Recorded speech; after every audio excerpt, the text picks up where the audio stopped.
Quality और consistent performance के लिए सिर्फ सिल्वर पंप्स एंड मोटर्स, नाम याद रखना।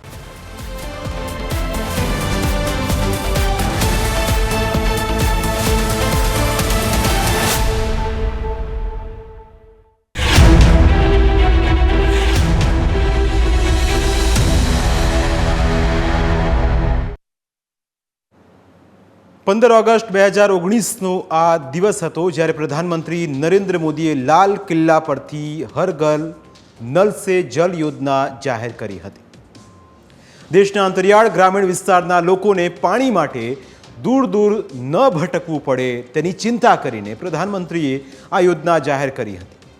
આ યોજના હેઠળ 2022 સુધીમાં 11 જિલ્લાઓમાં જળ કનેક્શન અપાયું હતું, પરંતુ નીચલા સ્તરે યોજનાના કામમાં ગેરરીતિ થવાના કારણે આજે પણ ઘણા ગામડાઓ પાણીના એક એક ટીપા માટે વલખા મારવા મજબૂર બન્યા છે। કહાની સાબરકાંઠા જિલ્લાના ખેડબ્રહ્મા તાલુકામાં આવેલા ચીખલા અને ચિત્રોડી બંને ગામો માટે પાણી માટે વલખા મારતા ગ્રામજનોની છે। વર્ષ 2021-22માં રાજ્ય સરકારે નિમેલી ખાનગી એજન્સી દ્વારા અહીં યોજનાનું કામ પૂર્ણ કરી દેવામાં આવ્યું હતું। ગામમાં 2.30 લાખ લીટરનો પાણીનો સંપ બનાવાયો હતો। આ સંપ થકી જે ગામની 2500થી વધારે વસ્તીને ઘરે ઘરે પાણી પહોંચવાનું હતું, જ્યારે કામગીરી પૂર્ણ થઈ ગઈ ત્યારે ગ્રામજનોને હાશકારો પણ થયો હતો કે લોકોમાં ઉત્સાહ પણ હતો કે હવે પાણી આવશે। ગ્રામજનોને હતું કે થોડા દિવસોમાં જ ઘરે ઘરે પાણી આવતું થઈ જશે અને તેમની મુશ્કેલીનો પણ અંત આવશે। ગ્રામજનો રાહ જોતા રહ્યા, પણ નળમાં પાણી આવ્યું જ નહીં। પાણીની રાહ જોઈ જોઈને નળને પણ કાટ આવી ગયો। આ નળ એ વાતની ચાળી પૂરી રહ્યા છે કે સિસ્ટમને પણ અહીં કાટ લાગી ગયો છે। ઘણા નળ તૂટી ગયા છે।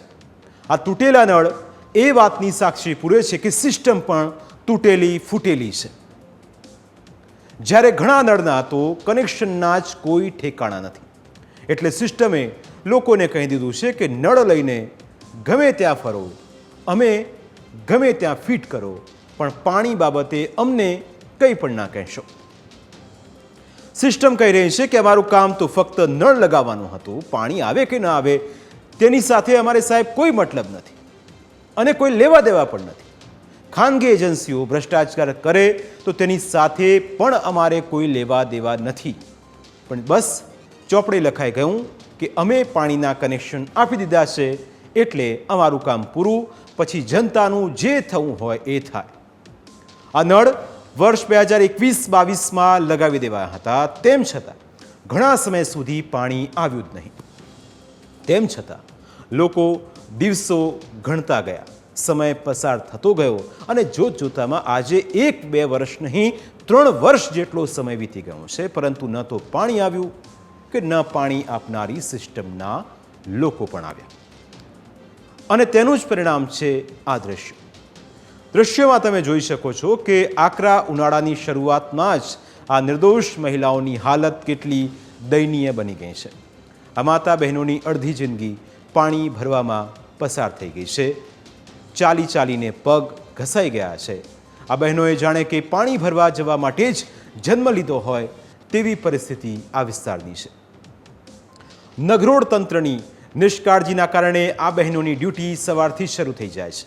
તેઓ સવારથી જ બેડા લઈને 2 થી 5 કિલોમીટર સુધી પાણી માટે ભટક્યા કરે છે અને ગામથી દૂર આવેલા જ્યાં પાણી ત્યાં હવાડા ઉપર લાઈનો લગાવીને ઊભા રહેવું પડે છે અને ફક્ત એક જ ફેરાથી કામ પૂરું થતું નથી, કારણ કે મહિલાઓ ફક્ત પોતાના પીવા માટે જ નહીં પરંતુ પશુઓ માટે પણ પાણી ભરી લાવે છે।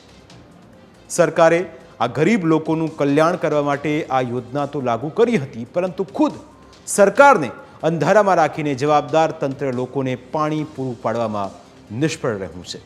જવાબદાર તંત્રને ગ્રામજનોએ અનેક વખત રજૂઆતો કરી, તાલુકાથી લઈને જિલ્લા કક્ષાએ રજૂઆતો કરી, ધારાસભ્યને રજૂઆતો કરી, સ્થાનિક નેતાઓને રજૂઆતો કરી, પણ કોઈને ટાઈમ ન હતો, કારણ કે તે લોકો કદાચ પાણી માથા પરથી ઉપર જવાની રાહ જોઈ રહ્યા છે અને તેમને પણ ખબર છે કે પાણી આવતું નથી એટલે માથા ઉપરથી જવાનો સવાલ જ નથી। પરંતુ સમસ્યા ઉકેલવાની વાત તો દૂર રહી, સમસ્યા જાણવા માટે પણ કોઈ ફરક્યું નથી।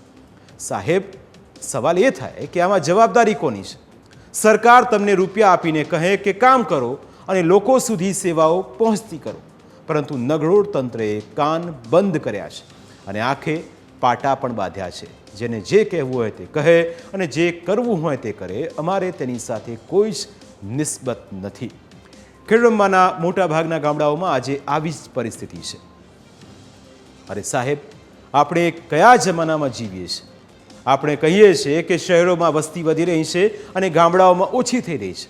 સાહેબ, આજના જમાનામાં જો તમારે ઘરે પાણી ન આવતું હોય, તમારે પાણી ભરવા માટે કિલોમીટર સુધી વલખા મારવા પડતા હોય, તો કયો પિતા પોતાના બાળકોને ગામમાં રાખશે? કયા માતા પિતા ઈચ્છે કે તેમના બાળકો પણ આ રીતે દૂર દૂર સુધી પાણી ભરવા જાય? સાહેબ, તમે પોતે જ વિચારો કે શું તમે તમારા ઘરના લોકોને આ રીતે પાણી ભરવા મોકલશો? તમારો જવાબ કદાચ ના જ હશે, કારણ કે તમને ક્યાં તકલીફ પડવાની છે? કારણ કે તમને તમારા સ્વજનો પ્રત્યે સંવેદના છે. તો બસ આ સંવેદના અહીં પણ દાખવવાની ખૂબ જરૂર છે. સરકારે જે રૂપિયા ગરીબોના કલ્યાણ માટે ફાળવ્યા તેનો યોગ્ય ઉપયોગ કરો અને આ ગરીબ માતા બહેનોના ઘર સુધી પાણી પહોંચાડો. કારણ કે ગ્રામજનો હવે કહી રહ્યા છે કે અધિકારીઓ અને કોન્ટ્રાક્ટરોએ વિકાસ તો કર્યો છે, પણ ગામનો નહીં, પોતાનો જ કર્યો છે. ભ્રષ્ટાચાર આચરીને પોતાના ઘર ભર્યા છે અને ગરીબોના ઘર જેમ હતા તેમ રહ્યા છે અને આ બેડા પણ આ જ રીતે ખાલી રહ્યા છે.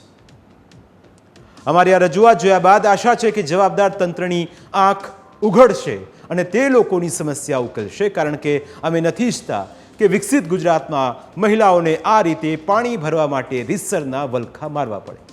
સરકાર પણ નથી ઈચ્છતી કે લોકોને મુશ્કેલીનો સામનો કરવો પડે. એટલે જાગો, ઉઠો અને જ્યાં સુધી લોકોની મુશ્કેલી દૂર ન થાય ત્યાં સુધી મંડ્યા રહો. કારણ કે વહેલું ઉઠીને હવે પાણી ભરવા જવાનું આ મહિલાઓને પોસાય એમ નથી. તળિયા ઘસાઈ ગયા છે અને હવે તાકાત એવી પણ રહી નથી કે છેક 4-5 કિલોમીટર દૂર સુધી પાણી ભરવા જવું પડે. ખેડબ્રહ્મા અને તેની આસપાસના અંતરિયાળ વિસ્તાર એ ડુંગર વિસ્તાર છે અને એવા અનેક એવા ગામડાઓ છે જ્યાં આજે પણ આ જ સ્થિતિનો લોકો સામનો કરી રહ્યા છે. સ્વાભાવિક છે કે મતની વાત આવે ત્યારે નેતાઓને પોતાના મતદારો યાદ આવે, પણ મત લીધા પછી એ મતનું મૂલ્ય સમજીને 10% કામ કરો તો પણ આ ગ્રામજનો ખુશ થશે અને આપને થોડા ઘણા આશીર્વાદ આપશે કે સાહેબ, તમે અમારું એક મતનું કામ તો કર્યું, અમારા ઘર સુધી પાણી પણ પહોંચાડ્યું. સરકારની યોજના સારી છે, પણ અમારો કહેવાનો ઉદ્દેશ એટલો જ છે કે સરકારની આ સારી યોજના સારા લોકો સુધી સમયાંતરે પહોંચતી રહે અને સમયે સમયે પાણી તેમને મળતું રહે, તો તેમની સ્થિતિ સુધરી શકે તેમ છે.